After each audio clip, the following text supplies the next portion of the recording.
Hello there, what is going on everyone? Today we are going to be taking a look at Star Wars Bounty Hunters. This is a brand new game by Zygomatic, designed by Frederick Henry and Derek Loffman.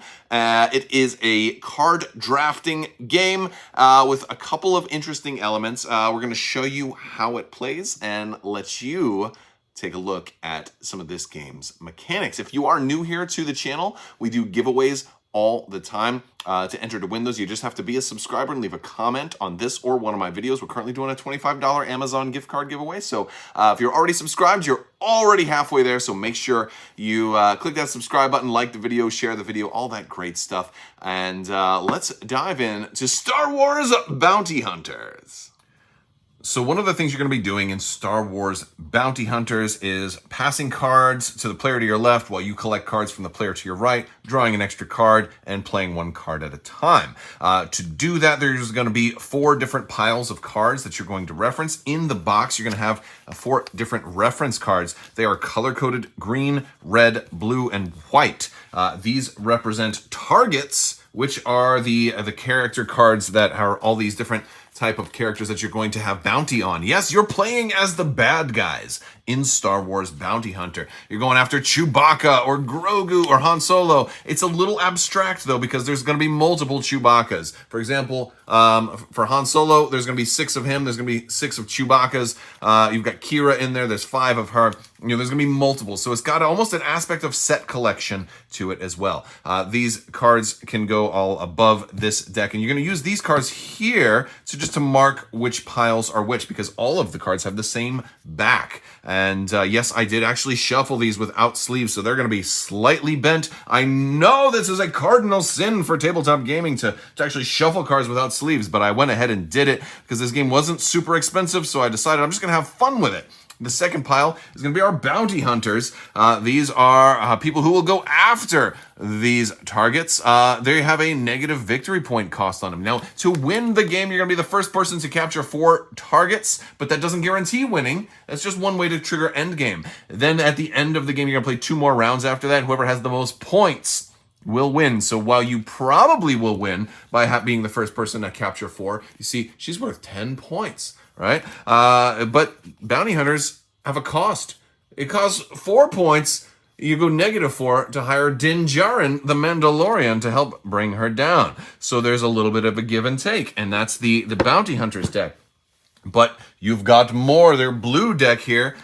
These are contracts. So these are bonus points based on how many bounties you've gotten. So if you've got a Grogu, he's going to be worth 2 points for every Grogu you have. But for every pair of Grogus you have at the end of the game, it's going to be 3 extra points. So if you can get a lot of Grogus, then you're going to be in luck. But these cards on their own aren't worth anything. So there's a balance on, do I get this? Do I play this card? Do I get this card or play this card? But I also need to be hunting Grogus. So every time you play one of these contract cards, you're not actually hunting Grogus. And there's lots of different ones. Sometimes they're for the same characters. Sometimes they're for different characters. Sometimes it's pairs and then extra pairs. One for every Chewbacca, 2 for every Kanan, 3 for every pair of Chewbacca and Kanan. And it means if you have 2 Chewbaccas and 3 Kanans, you'll have 1, 2, 3, 4, 5, 6, 7, 8. And then only 2 sets of pairs, so an extra +3 and +3, so 6 more on top of that. You won't have the 3rd pair because you don't have the 3rd Chewbacca to go with Kanan. So that's kind of how scoring works. This part reminds me of the game Point Salad or other set collecting games in that genre. And we have a 4th pile here. This 4th pile is the Jawa deck. This is going to be where you spend credits. Oh yeah, we have tokens in this game. They look at these shiny Beskar looking Imperial credits. They're maybe not Beskar, but they're Imperial credits. And you can get these by selling cards and by also capturing bounties. We'll talk about that and how the gameplay works. But you can buy droids. Droids can assist you in hunting bounties, and we're going to talk about how the bounties work. Right? You've got these numbers. You got to basically meet or exceed their values. Right? So these can help. If you notice, hey, this is 000. Right? He doesn't have a single negative victory point cost on him like the bounty hunters do. Right? So now you've got 3, 3, and 5 values there. That's cool. But he costs 2 credits to get him. So everybody has a cost. Bounty hunters don't cost any credits up front, but they take away your victory points at the end of the game. These guys cost credits up front, but they don't take away your victory points. And there's also these crates that you can get, and crates have a victory point cost. So you can say, you know what, I'm not going to hunt bounties. I'm just going to go after crates and see how many crates I can get. Whoever has the most crates at the end of the game is going to get a bonus 5 victory points. So this is an alternative way to score points if you're maybe a pacifist and want to go non-violent. Now, if you're fortunate enough to maybe have pre-ordered the game or to picked up one of these Game Genic mats, you might have something like this, which is an alternate way to play the game. I'm going to go ahead and set it up using the mat, but you don't have to have the mat. You can totally use these cards, but if you have the mat, you can be like me and say, I'm going to put those cards off to the side. I don't want to use them. All right, so this game plays 2 to 6 players, but everybody will be centered around this central area where all these decks of cards are. Now, these decks are all color-coded, so at the end of the game, you're going to have to break apart all of these cards into their respective colors and make sure that you've got 4 distinct decks with no color intermixing, then you'll shuffle them up good. At the start of the game, everybody's going to draw 4 cards, 1 from each deck, and then they will draw 1 additional card from a deck of their choice. This is a simultaneous play game. So let's just say I want an extra bounty hunter.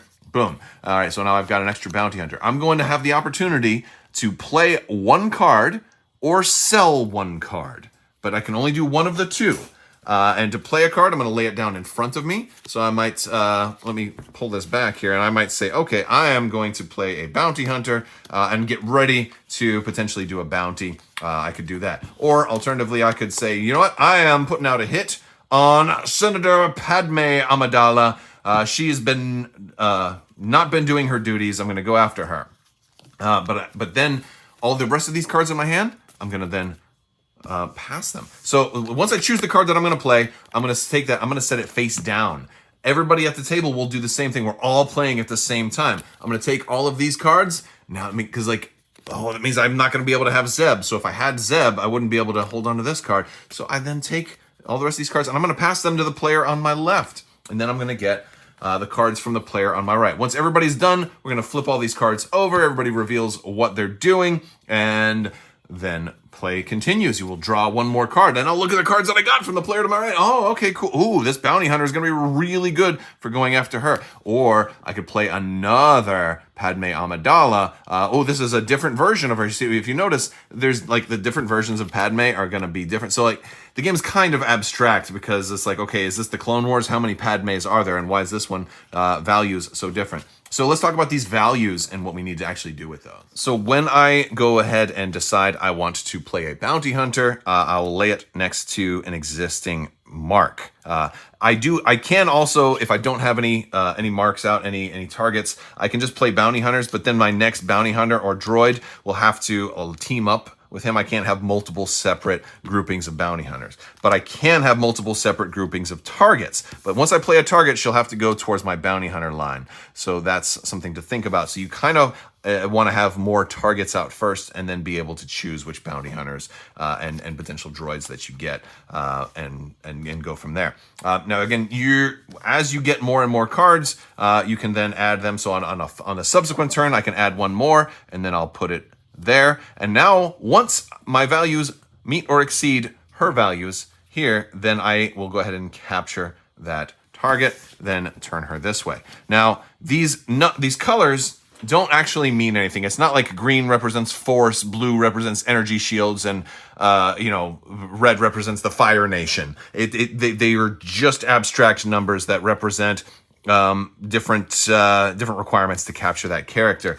And there's really no ifs, ands, or buts about it, because there's no reason that this Padme would have 0 earth power, and then this one is a full-blown earthbender like Toph. I've been doing a lot of Avatar: The Last Airbender kind of things. You notice there's no airbending. There's only earthbending, waterbending, and firebending. There's no airbending in this game. Wow, this actually would have been a really good Avatar license to put on top of this. Avatar: The Last Airbender would have worked better than Star Wars. But the game is a little bit abstract because there's multiple Padmes. There's 5 of them. Think of this as just for set collecting. Maybe it's even like a holographic video game in the Star Wars universe that bounty hunters might play on a ship or something like that.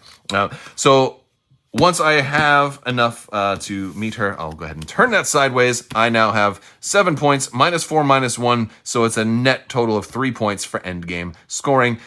If I had a version of Padme that had one of these cards, I would then go ahead and get an Imperial credit.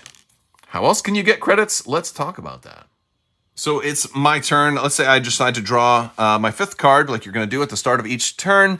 And let's say I don't want to play any of these cards, or I want to save up for some good droids or some crates. I can sell a card. So what I can do is I can take a card. Let's say I'm going to sell this bounty hunter. Maybe I don't want to pass it to the person to my left as well, because I can see that, hey, they're collecting Padme Amidala's actually. Let me get rid of this Padme Amidala. She'll go up there. And then I will get a credit for her, and that counts as my card played for the turn. So that's something you only want to do a little bit, because you also really want to focus on getting cards to come down here. And then I'll go ahead and then pass these and start another turn.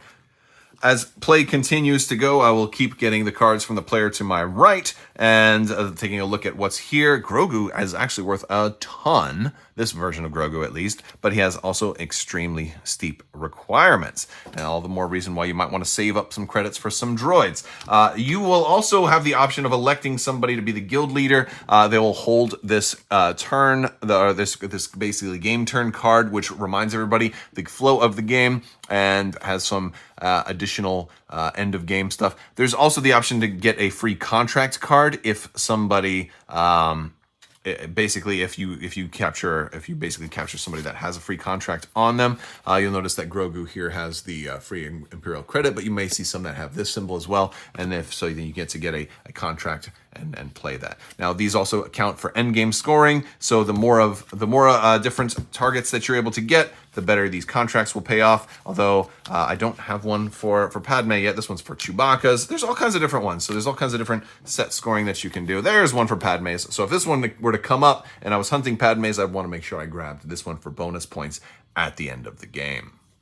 Now, once any player has 4 targets captured and totally completed, then you'll have 2 more rounds of gameplay, and then the game will wrap up, and you will do end game scoring. So then I'll be able to, capture or basically add up all the pluses that I've got here, then add up all the minuses, and and it's pretty cool the way that the cards are designed, right? So to be able to do that, and then you'll come up with your winner. Don't forget to add those set bonuses as well, and don't forget if any players are collecting the crates, whoever has, and once you add up those victory points as well, whoever has the most crates. Now, crates that have or cards that have more than 1 crate symbol on them, you count the number of crates. So this would count as a 1, where this would count as a 2. There's also a couple of 3s in there, right? So you're actually counting the number of crates on the card for counting who has the most and gets those extra 5 points. The game also comes with this handy dandy scoring sheet, so if you don't want to use your phones or whatever to keep track, you can write down your scores here for posterity and for bragging rights in the future. And that is how you play Star Wars Bounty Hunters. It is a super clever game with very familiar mechanics to a lot of other games that I've played before. If you found this video helpful, I'd love it if you give it a thumbs up, like the video, share the video, subscribe, click all that those buttons in there. And if you're interested in supporting the channel on Patreon, there are links down there as well. I want to thank you all so much for watching. May the Force be with you. Live long and prosper. This is the way. The spice must flow. So say we all. All hail bologna sandwiches, and always wash your socks. See ya.